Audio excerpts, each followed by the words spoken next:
What's going on, everybody? Welcome back to the Fight Factory Wrestling Podcast right here, coming to you live from the Richard Lucas Chevrolet and Subaru studio right here in Matawan, New Jersey, a.k.a. Chop Studios, for all your content needs, all your, your podcasts and your photography and all that fun shit.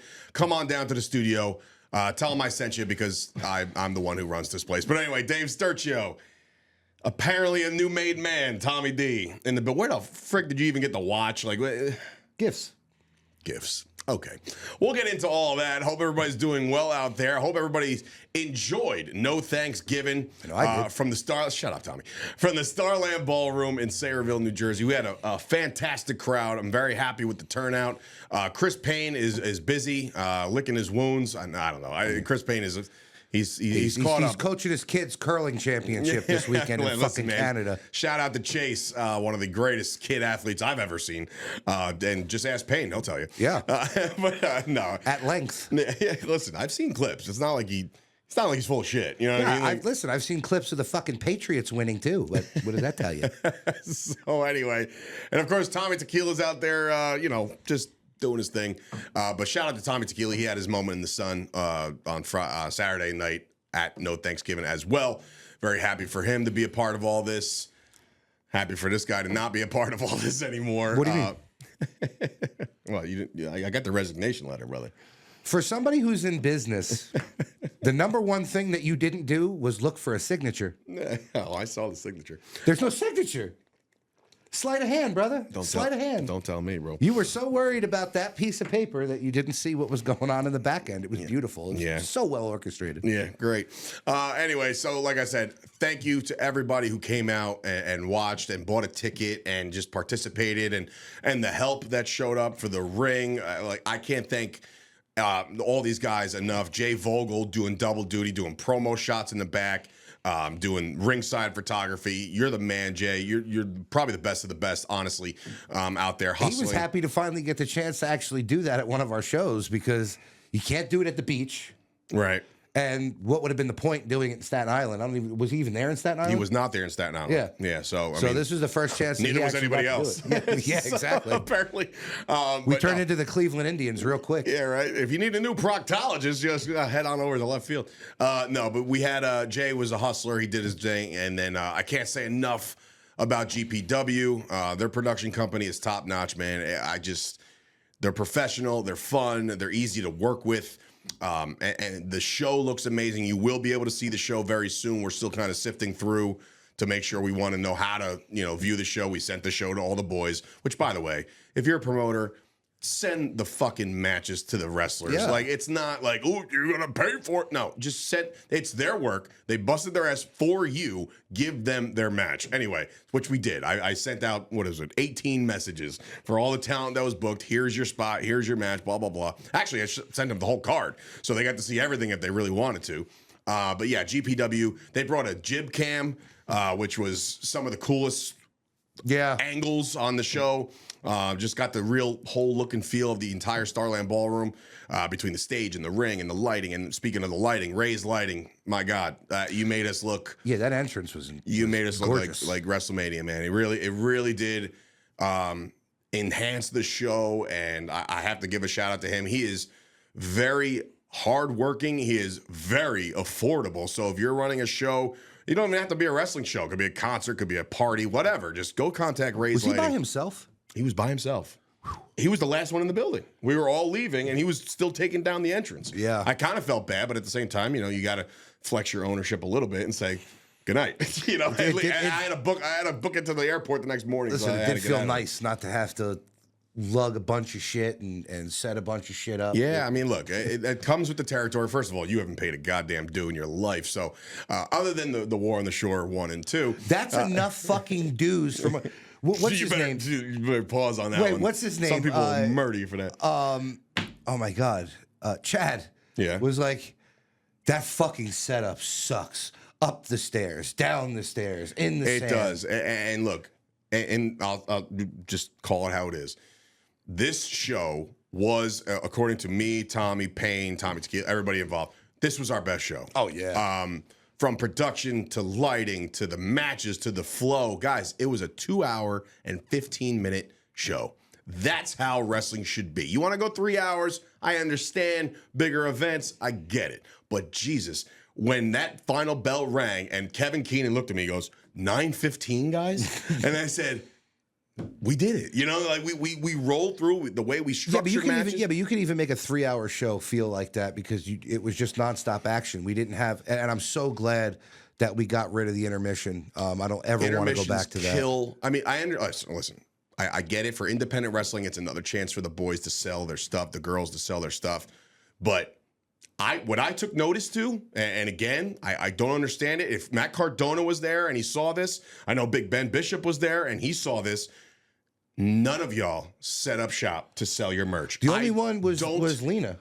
Did Lena do that? She was the one who asked me first where the merch spot was. Okay. For her to be able to sell her gimmicks and shit. I can't for the life of me figure out why you wouldn't want to try to capitalize on 250 to 300 people walking around, and you're right there, so it's not like it's a hard spot to go to. Honestly, and I I'm not patting us on the back, but I think it's a testament to our culture in the back.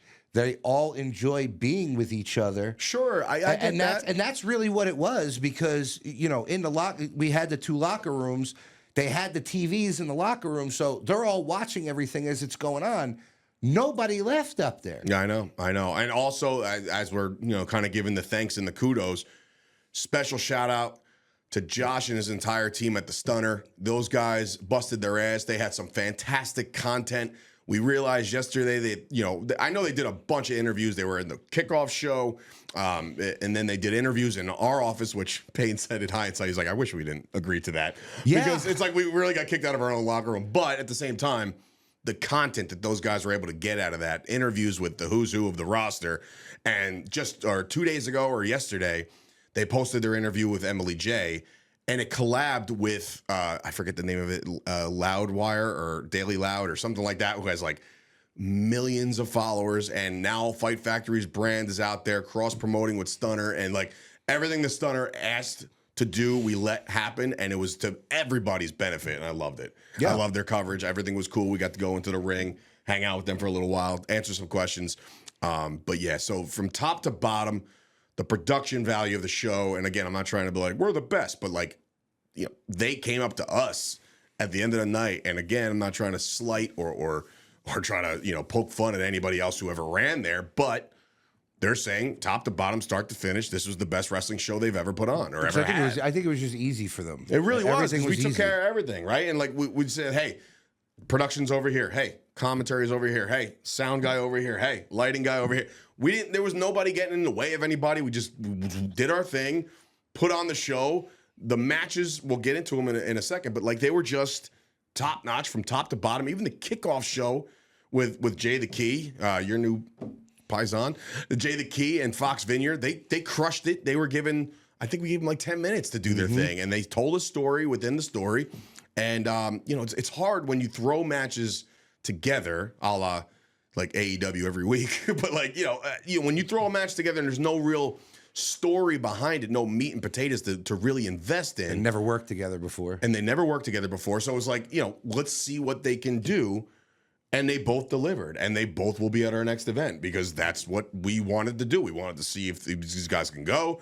I already knew Jay can go. I wasn't too familiar with Fox's work, but I met Fox at ACW. I've seen his work there. So like those guys crushed it as well. And I can't be happier about that. But yeah, so top to bottom, myself, Payne, Tommy, everybody involved, we're very, very happy with everything on how it came out from a production front, from a wrestling front, from a fans front. No issues with the fans. We saw some fans that we knew from War of the Shore.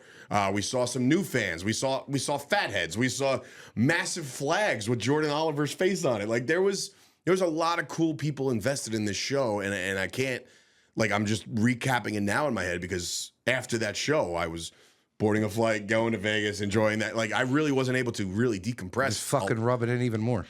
Well, the Raiders stink. What do you want me to tell you? Yeah. And the Cowboys, We're relevant in November. It's amazing. And I say relevant because I'm not going to be like, I knew it, bro. We're going to go to the Super Bowl. No, we're just relevant. And we get to play Patrick Mahomes tomorrow, which is all sorts of fun. So that'll have my blood pressure and my food probably regurgitating. If it's going to be in Kansas City, don't even watch. No, it's in Dallas. It's always in Dallas on Thanksgiving. There you go. What kind of fan are you? W. Yeah, I wish. We'll see. But yeah, so start to finish, from a production standpoint, just fantastic work by everybody involved. From a wrestling standpoint, we kicked the show off with Joey Janela, Danny Moff for the title. That's the second show in a row we've decided to put the title match first. I think it's a great idea. Don't do it every time, but we did it at the War on the Shore simply for the aesthetics and the pictures and the beach and the thing and it was everything great. But for this one, we had it all under control as far as like what we wanted to accomplish in match one all the way to the end of the night. We really told a long-term story in that 2 hours and 15 minutes. Well, that story's been told since Poughkeepsie. Well, exactly. We'll get into that. But Joey Janela. At a wedding. Yeah. Congratulations to the bad boy Joey Janela, who looks like $1 million. He's really primed and ready to go in 2026. He will be defending his championship at Tough Luck. That's right, ladies and gentlemen. Ridgefield Park, the Mecca. We will be making our debut there against everything I really stood for in the beginning of the creation of Fight Factory. I said, no VFWs, no Knights of Columbuses. This is a little different. This has some history. So we want to make and put our own mark on it. We'll get more into that later on because we had a surprise for you at the end of the show. And then obviously Joey captures the title because of the Now. They come out, they beat up Moff. Moff comes to. Joey's just too much for him. I mean, I think he hit him with like 3 stomps from the top, a DVD. Like he threw everything at Moff. Chernoff took a right hook. Chernoff went down like a sack of potatoes. Like that was good snap, good bump. Yeah. Chernoff, you know what I'm talking about. As Chernoff gears up for his return match after about, I don't even know, 15 years at ACW. So check out that. I cannot wait to call that match. That is one of those ones where I'm just like jonesing to see Chernoff get his ass kicked. But yeah, so that opened the show, and then I think from there we segued into who? The girls? No, it was Steelers announcement. Yes. All right. So we had a promo scheduled. Unfortunately, Chris, what are you giggling about? Jerk off. That's not nice. We had a promo scheduled to greet the fans, introduce Tommy T as one of the owners now, get him involved in this whole thing, and then we brought Steeler out there to forfeit the title. Unfortunately, the diagnosis, in fact, I asked him today, and I'm not sure if I got a direct answer this is MRI. He's still waiting for results of an MRI. So did he say how it happened? Yeah, he told me how it happened. I'm not going to disclose that, unfortunately, because it sucks, when you're working certain people that you shouldn't be working. I don't know. What? What? What are you giggling? What? Yeah, you remember Nancy Kerrigan? Why? No, shut up, dude. Shut up. Okay. Yeah, all right. Shut up. You didn't take out Steeler. For what? You didn't get a shot? I didn't do anything. You're such a dick. I didn't do anything. All right. Well, we'll talk about your Paisan in a second. But Steeler comes out. He does his thing. He forfeits the title. It's unfortunate. We wanted to find a suitable opponent for Steve Gipke. And Tommy D's best friend, Nikos Rikos, was in the crowd. And he wanted a shot. So the line of the night goes to Officer Chris Payne on Vince the mic. Russo's twin brother. Very channeled Vince Russo. He said, "I'm sick of your shit," and tell me everything was just off to the races from there. So we're like, you know what, Nikos? Have at it, buddy. They had a great match. Steve Gipke, Nikos Rikos. Congratulations to Steve Gipke as our second And ever. then he laid an egg.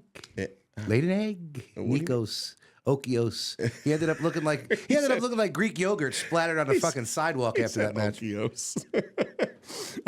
Maybe that's how he got his name. Like he's just sitting there eating yogurt one day, and he's like looking at the label. He's like, Okio, Nikos Rikos. Yeah. You know what I mean? Like who knows? But anyway, so Steve Gipke is our second ever open weight champion, and of course we're wishing the best for Chris Steeler. Fast recovery, kid. Come on back, get your ass right, and you'll get yourself a rematch. Sorry, Steeler. Yeah. The smirk on you is disgusting. We moved on to our first female contest of the night. After that, the debut of two amazing stars on the independent wrestling circuit. Lena Cross, she looks the part, moves the part. She's very tall. She's very tall, taller than you. Definitely. What was that? Was that at Union with the shirt off when he was on commentary? She's very tall. She's just a star. Is a star in the making. You guys can find out firsthand what happens to her career very, very soon.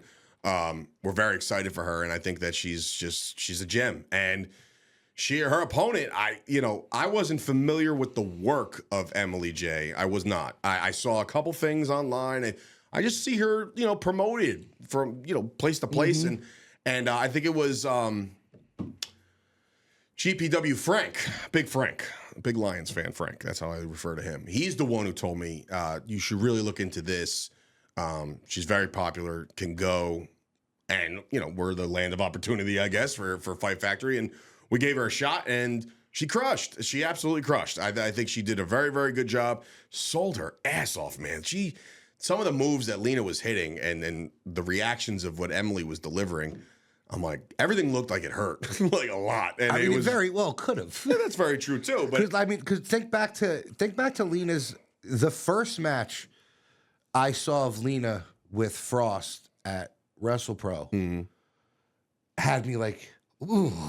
I remember like Rob and I were watching, and we're like, somebody's gonna break their fucking neck in this match. Right? She's good. She's very good, and very proud to have both of those women on our roster now, and just getting them acclimated. Unfortunately, Emily's not available in March. I definitely asked her first right away. Lena is also probably going to be very busy very soon, so we'll get in touch, I guess. But from there, I believe it was yours, right? I say yours as if I had any fucking idea. So this fight between Ken Dixon and TJ Marconi was in fact that. Watching the film back, seeing it live was great, but watching it back, those boys were hitting. Like, they were hitting each other. And little did I know, there was something planted the entire time. We tried to decipher who TJ Marconi was talking to on the phone, and it turned out to be the one with two phones over here. So it was Tommy D himself. And you put together a nice little group, I will say, just based off of who showed up in that match. Looks like Jay the Key's getting himself a little facelift as far as character is concerned. He came out there looking like the Guido of Guidos. I would say. Do you just want to keep throwing the insults out? I mean, this is the whole reason. It's not an insult. I'm an Italian American too. Relax. You're a fucking Wonder Bread wop. You're half Italian. First of all, you eat your Sunday gravy out of a jar. I'm 80. Whoa. You do not get to say that shit to me, because I will tell you right now, if I said that to Bonus Mom Barry, she would gut you from your nose to your fucking Why? Bonus sack. Mom Barry's not Italian. Bonus Mom Barry makes a fantastic Sunday gravy. So watch yourself, or I will send her for you. I'll have to be the judge of that. I mean, I would invite you, but if apparently you got your own Sunday dinners with your family here. But That's anyway, right. So it was Jay the Key. It was Vicky Venuto came out of nowhere when Schmucko came out.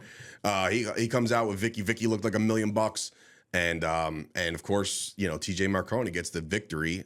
Dirty, thank you. What was dirty? What are you talking about? Yeah.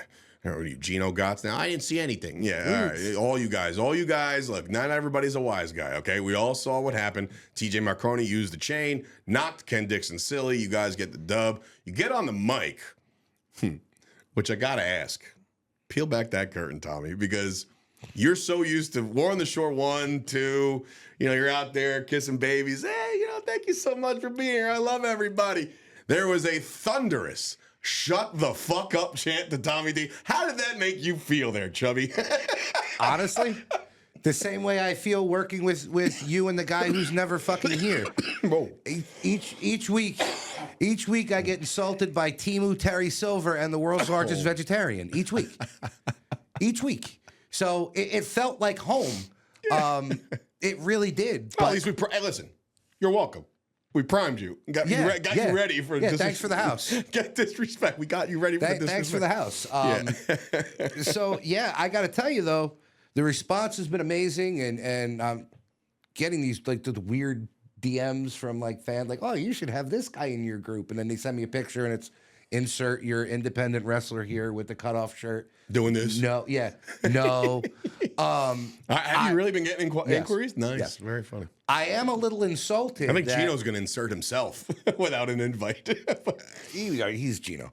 I am a little insulted, though, that there is this big rumble in Poughkeepsie, and I'm not seeing TJ Marconi or Jay the Key Evans in that rumble. They're not ACW guys. I guess we might have to invade. Oh, okay. All right, that's funny. If you do, let me know because you can drive. So I am so sick of that drive, but I love that place. I'll be getting driven. Thank you very much. Limo service. Anyway, so welcome to the maid era, I guess you could say. But yeah, no, the response has been really good. It has. It's our first stable, first family of Fight Factory Wrestling, and I think it's going to work out well. I love the shtick. I love the gimmick. I love the promo shot you guys had. I think it's felt very Godfather-esque. So we don't want to do that gimmicky, goofy, and like I love the FBI, but like that's babyface stuff, right? Yeah, and I Very saw crowd-friendly. one of our fans, the timekeeper bell guy, Thomas Babiak, I think his name is. He replied like, "Oh, I think Ray Jazz will have something to say about that." I was like, "What the fuck is Ray Jazz going to say?" Like, relax, bro. He's out there dressing up like a fucking firefighter right now. Everybody, calm down. And Ray, there's always room. There's always room. First of all, for all the Italian people, there's always room. Here's the thing, Tommy. I love that you're excited about your group. We're still doing the booking over here. So, Ray, love you. We'll see you soon. But and you right in the group. Get yourself a suit with the rest of us. Oh my god. Anyway, next thing you know, you're gonna want to get Zach Clayton from fucking Jersey Shore Family Vacation too, right? You're gonna get him too. Anyway, no. You want to get Nunzio? You can get Nunzio. Nunzio's the man. Yeah, he's a very good dude. But anyway, that match happens. Congratulations to Marconi and Made, as you guys have established yourself within. MADE. Yes. Okay, great.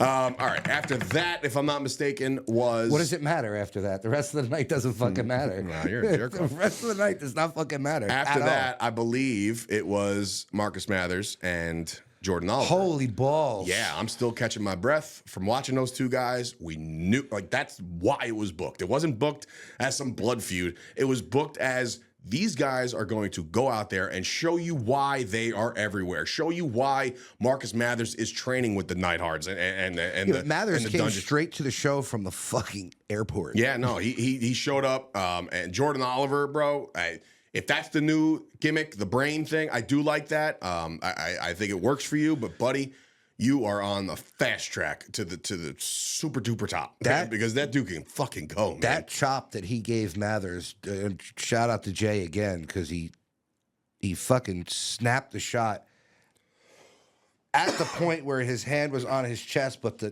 you could tell the ripple. Oh my God. My God. That was in fact a great shot by Jay Vogel. But just great match. They tore the house down as I knew they would.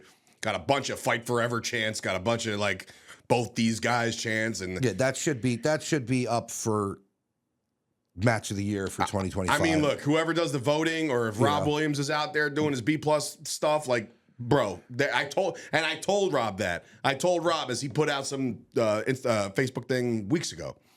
He said, "What's the match of 2025?" And I said, "Hasn't happened yet." Yeah. You know, and I was confident in that, and I saw it, and it was just so good. Yeah, I would be very hard pressed to find another independent match, not gimmick with tables and all this other shit.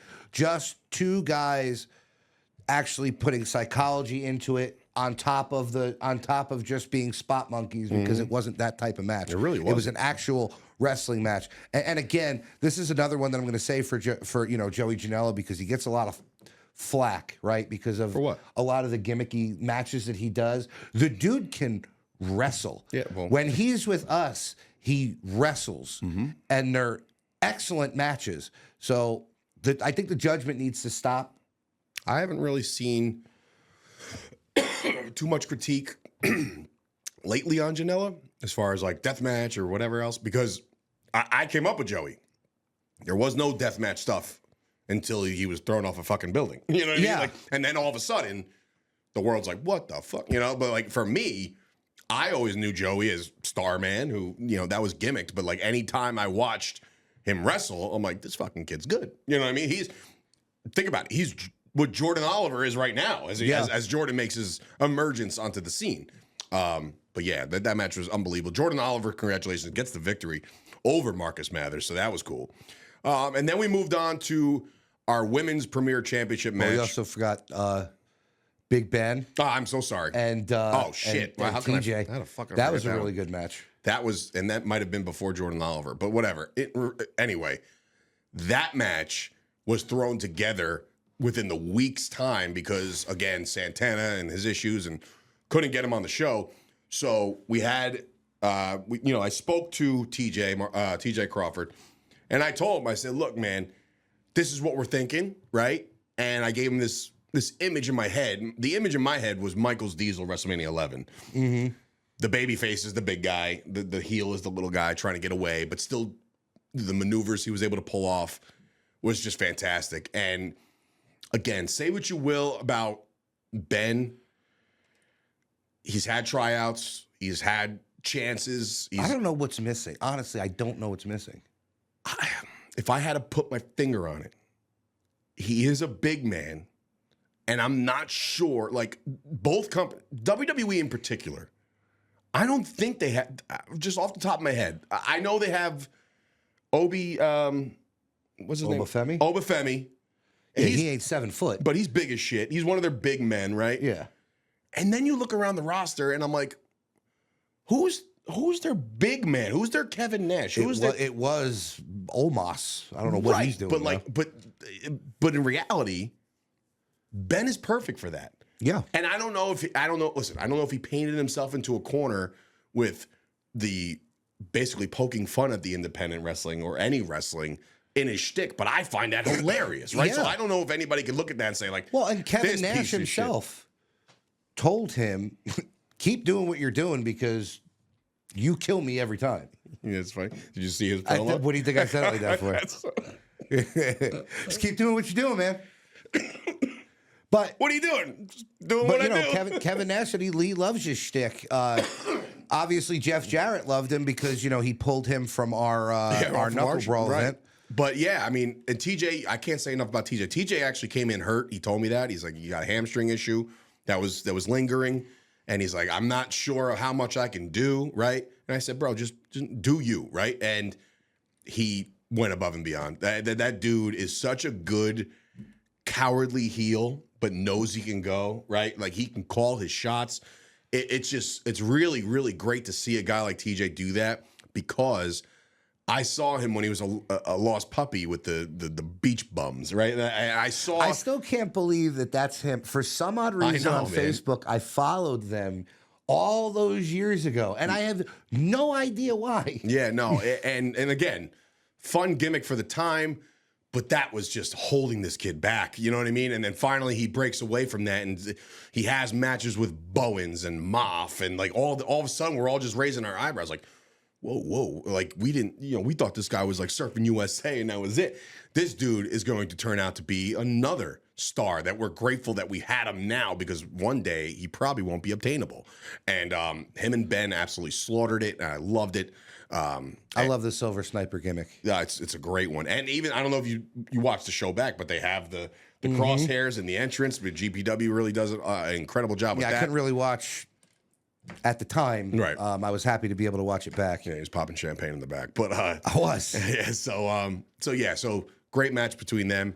Then you got the women's championship match, which again, we paired Lady Frost with Sunny Kiss. Stiff match. Two gymnasts, very, very stiff match. Yeah. So I talked to Frost at length after that, and she was like, "Oof!" Like that was brutal. And Sunny is Sunny. Like Sunny, she's gonna give it. Like, and she's going to deliver. And I knew that. Even Moffat said when like Sunny came down, he goes, you're getting jacked. Yeah, like you are hitting motherfuckers. And Sunny, you know, she knows that. She knows her limits, but she also knows where to really dial it up. And I think that this one was a prime example of just really good wrestling, no bullshit. It was just really, really good. And, you know, congratulations to Frost once again retaining the Fight Factory Women's. I think, we always say like the Tony fumbled. I think Tony fumbled by not obtaining. He's still currently fumbling. Oh, with Sonny, yeah.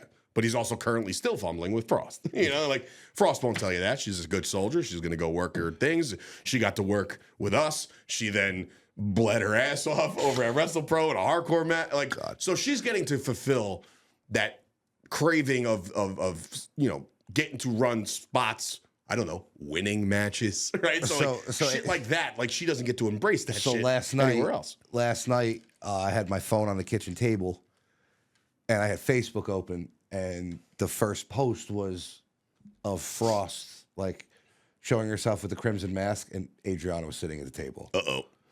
Mortified. Yeah, well, I mortified. I made a slick joke. I'll tell you off air to her, and she left her ass off. So we're cool like that. So it's okay. Yeah. Well, that's why I messaged her right away. Wasn't very PC, but whatever. Yeah, I messaged her too. I'm like, "What are you doing? What are you doing?" Yeah, I mean, please keep it clean, champ. But anyway, we moved on to our announced triple threat turned fatal four. What a fucking wow. Yeah, listen. There's certain things that you can pat yourself on the back as far as booking is concerned. I liked the rep since 2018 when I saw him go. Those two dudes are just fighters. They're street fighters. They look the part. They carry themselves that way in and before the match, even in like pre. I'm looking at. I'm like, I'm not really gonna talk to them much. You know what I mean? Like, I was like, they look like they're gonna fucking kill somebody. So like, I just, you know, and I'm like, hey, we booked you because I liked your music. Hey, you know, like, but that was it. Yeah, I mean, which by the way, when you see the show, music plays all night, Great music, great sound system. It's the Starland Ballroom. Yeah. When the reps music hit, the hard cam is shaking because of the bass in the song. And I'm like, I love this shit. I was fucking jet. And then you look over to Gino Gotts and fucking Pete Rosado. They're just fucking going in on. Those two are hysterical together. They did a fantastic job. Gino, he's a cousine. A what? I fucking was dying. So we had the rep. We also had the Silk City Kings. And that was a relatively newish signing to bring them on board. And they're great. They're great. They delivered. They looked the part. They have matching. Dude almost took out the fucking projector off the top rope. Yeah, I mean the ups. They're just good, man, and they work together. And I believe they just won a tag team title somewhere else the other day. So like others are taking notice of these guys. We took notice to these guys, and I will shout out guys like Donovan and Moff, who were like, you need to give another look to these. That's what I was saying. And I'm like, all right, I'll give them a shot. When we were looking for that third tag team, the smartest thing that I could have did, right?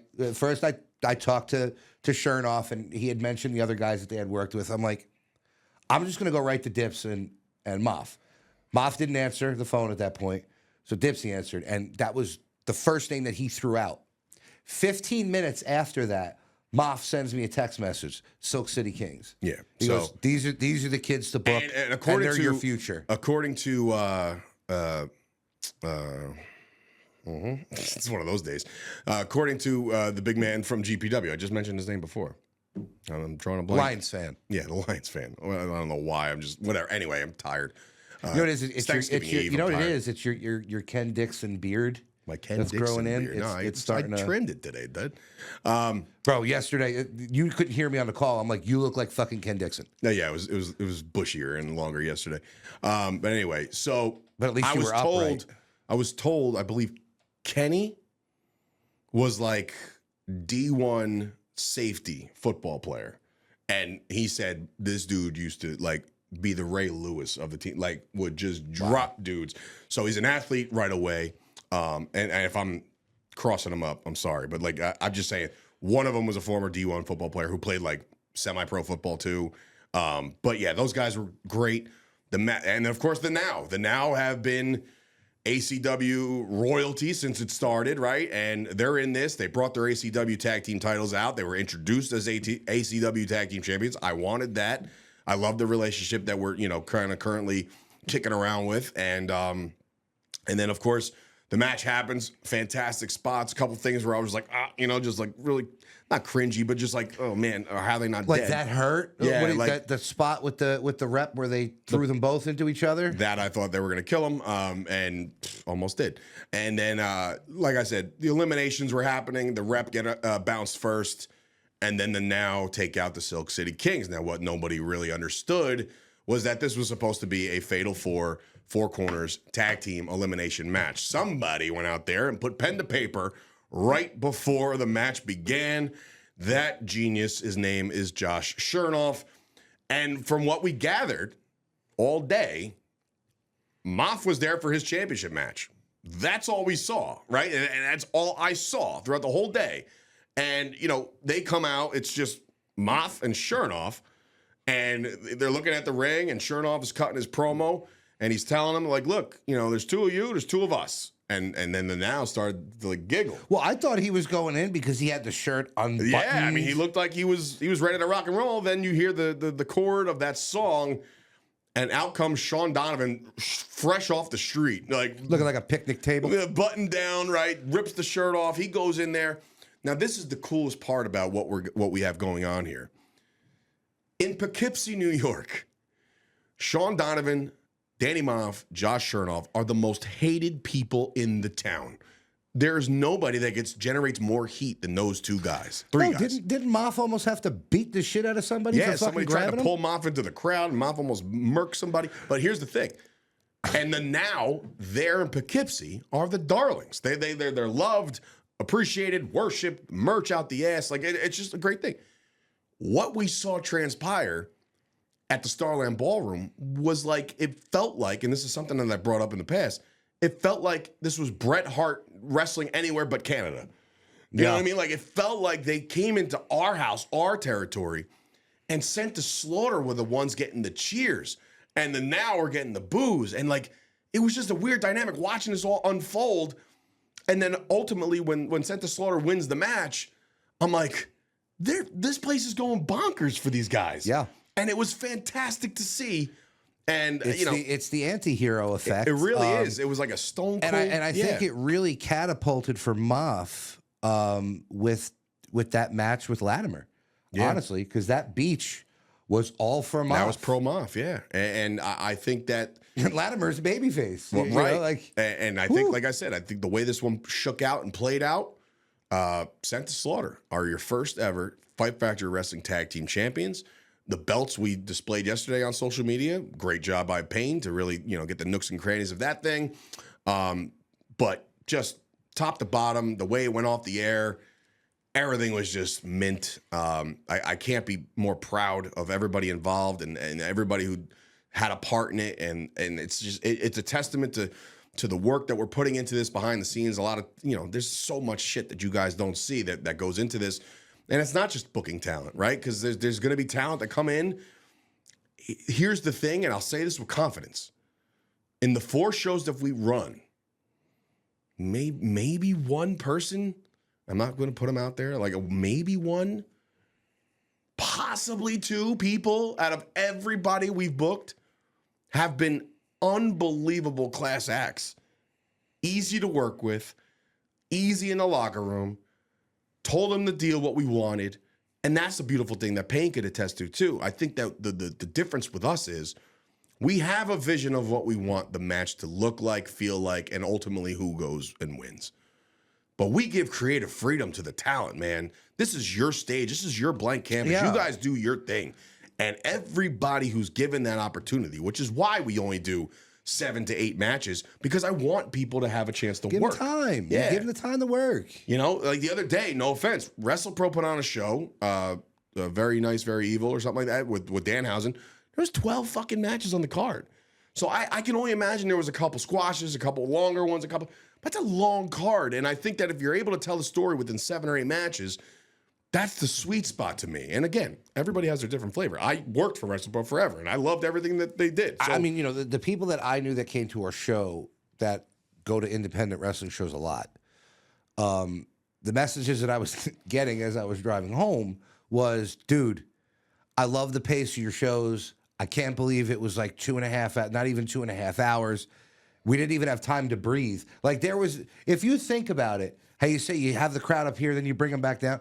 There wasn't really a bring back down moment because we didn't book a break back down. Yeah, match. because like Lena and Emily, that was high impact throughout it, and everything. then it was just one after the other. So you're leaving everybody on a high. And not for nothing, and I apologize to any fans, but like after the Sent to Slaughter one, raising the belts, they leave.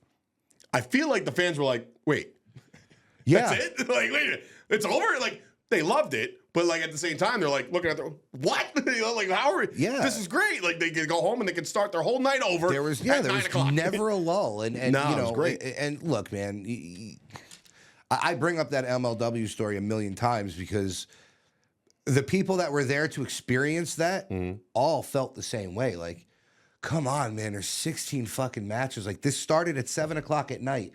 It's 1 o'clock in the morning. We're still going. Like, no. It takes the wind out of the performers' sails. Like it just, you need everybody on deck, ready to go, and just, you know, like I said, give them time to explore and work a match. If you just imagine walking into a show at anywhere, any venue, whatever, and you look at the card, it's 10 matches, and you're ninth. Bro, just like a football game, just like a professional sporting event, just like anything else, all you're doing is waiting and waiting and waiting. Of course, you're going to call your match. It's like a wrestling and a jiu-jitsu tournament. It's brutal. Yeah, but I'm saying, like, you're just sitting there waiting, and the adrenaline that you had when you walked into that building, like, ready to fucking go, it's going to simmer. And, of course, then you got to do the whole, like, you know, like, there we go, you know, and we're on. But, like, it takes a little something, and it takes a lot out of you when you got to wait that long. So that's why we do what we do. And again, it's not everybody's flavor. I'm sure there are people that are like, if you can give me a 4-hour show, I'd sit and watch the whole thing. Bravo to you. I just don't think it's in the cards for us. I think, and even the wrestlers even enjoyed it. Yeah, the referees get 2-3 matches a piece or whatever. Well, that's what Frost had said to me. She's like, "Shit, it's 9:15 and we're done." She's like, "I can't believe this." Yeah, and like I remember being like 4 matches in, or 4 out of the 8 that we had, and I looked at my watch. I was like, it's 8 o'clock. We banged through 4 matches in an hour. Like half the card was done already. And of course, when you put all this effort in, it's like a wedding. You put all this effort in, you want to do it, you want to enjoy it, you want to have a great time. There's the key word that you just said. What? Wedding. Bigger shout out to fucking TJ Marconi. Yeah, okay? Dude. This guy, I tell you. This is how much Made meant to him. Okay? Not Fight Factory. This is how much Made meant to him. Fight Factory, but go ahead. Yeah. This guy was at a wedding 25 minutes away from the venue. In the party. In the wedding party. Came, took promo photos, went back to the wedding, had the cocktail hour, came back to wrestle to get dressed and go back to the fucking wedding. That's somebody that gives a shit about this business. And that's why I have no issue. Obviously, Made's going to be a really cool thing, but I have no issue calling a guy like TJ Marconi one of the cornerstones of Fight Factory Wrestling, because that's the kind of shit, that's the effort that you want to see out of these guys. They care. They just, they just invest in the product, and they invest in the promos, and they invest in the just the whole presentation of everything. And again, independent wrestling is weird because I look at some things like I'll give you an example.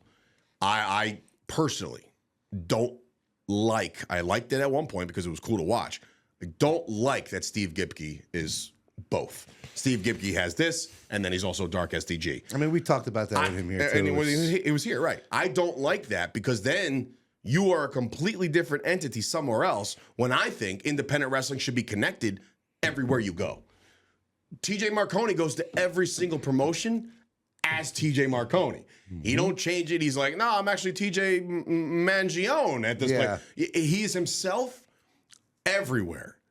when you're able to be yourself and dial it in and really ramp up your character the same way in every play, that's when you're going to get the Like, reps. I could see that for Halloween, like a Halloween show. Yeah, fine. But what I'm saying is, I just don't like when, like, for instance, I know you got a little giddy with the maid thing. Like, I don't want maid everywhere. Personally, like, just like not all of independent, but people are going to look at you and they're going to look at Marconi and they're going to look at Jay and Vicky as members of maid. They're going to they're going to resonate what you got going on because it's that cool and everybody wants to be in the clique. You know what I mean? Everybody wants to be in that group. But like when somebody's like, yeah, I'm in this fucking thing over here, right? And then you're a superhero over here, and it's like, what? You know, like for me, Yeah, no, maybe maybe I'm too close to it. Maybe I just think there's some element of real still left in wrestling. I don't know. Just like I don't like when somebody's a heel here, but a babyface here, and then a heel. It's like, no, you're the same fucking character. Right. If people like you and you're the anti-hero, fine. It is what it is. You can't control the crowd. But I think it's when you're booking them as a face when they're a heel everywhere else. To me, I think that kills the character. I've never liked that at all. And it was weird because like I remember watching the Honky Tonk Man wrestle, right? That man was never cheered in WWE. On the independent scene, everybody was cheering for him. I'm like, I don't. Well, it's because he's right there. He's like, he's right there. Same thing with guys like Tom Brady and like guys that are older that were booed out of the building in WWE. You go to an independent show and Tom Brandy's on the show, The Patriot. The fucking loved him. When he was the Patriot, everybody loved him. But like Tom Brady was a piece of shit character, and then or Salvatore Sincere, whatever the fuck it was called. But like when he would get on the Independents, people were like, "Oh my god, it's fucking," and like no reason for that. He's still a heel. And there is a difference between the anti-hero and then turning somebody into a babyface. Roddy Piper was always the anti-hero. He said it forever. He's a heel. Yes, he did things that people liked, but he's a heel. Stone Cold Steve Austin. Stone Cold Steve, even bigger one. The Rock. CM Punk, The Rock. There are people that can just, hey, I'm a bad guy, but you're gonna like me anyway. Roman Reigns, you know, like Triple H, Shawn Michaels. There's so many people that can play that in between and just be themselves. And you know, I know we're off the beaten path there, but that's TJ Marconi. Shout out to him for doing what he did, and thank you for all the dedication towards Fight Factory Wrestling. WWE Survivor Series War Games is this week, in case anybody gives a shit. No, for me, I think this is cool. The only downfall is I watched one of my heroes bust his ass on Monday night. Dude, I was so upset. I think Heyman's face was the best. No, did you see Bronson Reed? How fast? So I think Bronson Reed wanted to laugh his balls off. How could you not? But he goes... And he takes his hand and he like rubs his face in his beard because he had to wipe that off fast. But how could you not? And then he puts the cowboy hat on fucking Braun Breaker. Braun Breaker takes it right off. It's Brock Lesnar. Like, of course you don't want to laugh, but you don't see that guy make mistakes like that. No. And I always thought about that with like any talent coming down with like slick shoes or, you know, when Cody Rhodes does the Cody Cutter with dress shoes, I'm like, there's no fucking way. Like, he's gonna fucking slip and fall and hurt He's probably got some kind of like crazy grip on the bottom of those shoes. Got custom-made bottoms or something like that. Yeah, well, listen, you know, to look at the way the guy dresses. I love the way he fucking dresses. I'm sure those shoes are $1,000 a piece. Yeah, Brock Lesnar does his thing, slips, busts his ass, does a back roll, gets right back up, laughs about it, which he had to. I mean, what are you gonna? Who's gonna laugh at Brock's face, right? Who's gonna be that guy? Like, look at this fucking, you know. And Brock will break you in half. But I like what they're doing there with the, you know, War Games, Matt. There's not much story to it. I get it. They threw a lot of this shit together. There is stories within the story. I thought the promo on Monday was fantastic with Roman Reigns and saying like, you know, that belt will look really good. Did you see the promo? He's like, that belt would look really good on me. And he leaves the ring, and CM Punk and Cody Rhodes are like, hey, who are you talking to? Right? And he goes, I'll let you guys decide. Yeah, and he leaves. So I could already see the writing on the wall with how that match is going to go. As far as, what do you think? I think Roman is going to go after, like, Punk. Like, it's going to come down. But they're teammates. No, they're not. I'm sorry. Yes, they are. Yeah, they are, but it doesn't matter. They think there's a turn of some sort. I think Roman's going to let Punk get pinned. Interesting. He's going to have an opportunity to save him, and he's going to turn his back on him. I can see that. Roman Reigns also got some new ink. Fucking whole goddamn tribal sleeve now down his whole right arm. Because when he made his debut return the other day, He had a whole full sleeve on, like an Under Armour sleeve, and I was like, "Is he all right?" But looks like he was protecting his ink in his return. But yeah, listen, I'm excited about that one. I really am. I think guys like if you give a War Games scenario to guys like Logan Paul and Braun Breaker, I think they're going to show out. I really do. I really think there's going to be some spots where you're like, holy I don't like shit. Logan Paul as the leader. He's not of that group. He's not. There's no, he's not. He's been in the background. No, he's not. He's not the leader of that group. But I will, like I said, that team against the teams they have stacked against each other are very good, very well played out. Because after that, all eyes on John Cena's final match. I know we're getting down to the slim pickings as far as the tournament's concerned. I know Gunther is still alive. I think Sheamus is hurt. Sheamus got hurt, so they replaced him and pretty much wiped out that match because was it Carmelo Hayes? I think got beat. Yeah. So we'll see as it gets tightened up. But we're going to be having a nice little gathering here for the holidays to watch John Cena's last match for a little Christmas party, Fight Factory Wrestling. Inquire within. There's a couple good people coming by, and we might need to reinforce the floor. Yeah, well, we'll see. We're not small people. No, we're not. There's plenty of couches out there. Everybody's fine. Not worried about the couch. I'm worried about the fucking floor holding up. I mean, look, if we fall through, we land on a lawyer, and who better, right? Like, who knows? I mean, I'm just thinking about. We had a lawsuit here. You know, I'm just thinking in your lap. about if two of the people are sitting on a couch together, you're probably looking at about who are you talking about? I know Mop was invited, but who else? Fala. Oh shit, that's right. I did. Think about if those two are sitting on a couch. Marconi. So holy shit! I think he's busy, but like, yeah, that's boy. That's but just the two of them sitting on a couch next to each other. You know, the two of them sitting on a couch next to each other. Just I know it's gonna be like that scene in No Holds Barred when Hulk is sitting in the chair. Yeah, exactly that. What's that smell? Anyway, listen. Once again, thank you guys for the support for No Thanksgiving. Now, all roads are headed towards Ridgefield Park, the mecca of independent wrestling, with Tough Luck. Shout out to Mark Carino. Probably your best work. I think this poster, which has been sitting in front of your face the entire time, great job. I've already seen some of them made better. Huh? I like the one Gino Gotts made better. That's another one. I'm just like, I literally text him. I'm like, what the fuck are you doing? He's like, oh, yeah, I just using some AI. And I was like, yeah, great. Just basically, he turned the entire Irish gimmick into an Italian one. So, well, again, I can respect that. That's fine. But St. Pat was an Italian. There you go. Your entire holiday is based on a lie. Wait, was he saying The Sopranos? He was like, I woke up from this terrible nightmare, and every day was St. Patrick's Day. No, my dad was in hell. He said every day is St. Patrick's Day. That's hilarious. Every hand of cards he plays, he loses. They whack him the same way every night, and it hurts. Very good scene, very good show. But yes, Tough Luck is our 5th installment of Fight Factory Wrestling on March the 21st, right? I had like almost brain fart there. March 21st. Same ordeal, 5:30, 7 o'clock. We'll have a kickoff show match. Stunner's coming back. All 4 championships on the line again. The booking process has been really fun this time around. I'm here to tell you that there will be multiple debuts at Fight Factory Wrestling. I'm here to tell you that there will be multiple, just guys coming back that you know. The Fight Factory roster. Made will be involved. They have themselves. We are cooking up something very good for you guys, so be ready for that. What are you going to do? Bring the fucking headbangers in? Something like that. Anyway, great. So yes, Tough Luck. But here's the big announcement right now. If you're watching this, we are running a Black Friday sale. 15% off of your ticket price through SavvySeats.com. If you go to SavvySeatsEvents.com/Fight Factory Wrestling, we have a whole landing page. Looks awesome. Shout out to the team over there for putting that together so fast. And the Black Friday sale starts right now. See you guys later.